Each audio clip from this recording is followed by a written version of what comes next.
Halo bos-bosku semua, kita jumpa lagi ya di channelnya Paito Jutawan. Nah, di periode sebelumnya kita kurang beruntung ya, namanya juga sudah mau Imlek ya, si Bandot lagi cari-cari uang. Tapi gak apa-apa, saya kembali tetap semangat mau membagikan rumus prediksi untuk pasaran Toto Makau periode 8 Februari 2021. Oke? Nah, jadi buat para penonton, nah ini ada 4 putaran, masing-masing putaran satu prediksi ya.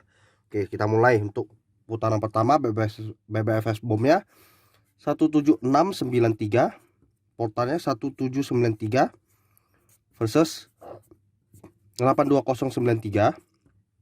BBFS 1793 820. Oke.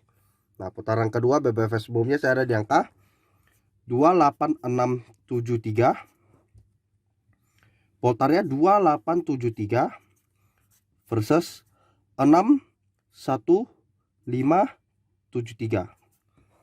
BBFS 2873 615. Oke, kita lanjut pada putaran ketiga BBFS bom. Saya ada di angka 05439. Portalnya 0549 versus 38149. BBFS 0549 381.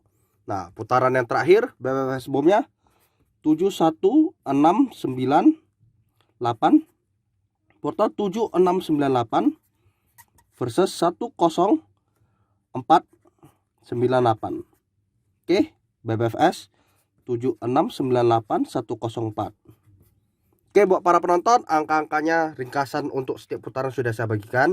Jadi bagi para penonton yang mau main colok gitu atau colok ekor, nah boleh aja langsung add WhatsApp pribadi saya ya di +62 812 3062 1941. Oke, semoga kita jos ya buat para penonton. Kita jumpa lagi di periode yang selanjutnya. Salam jutawan bosku.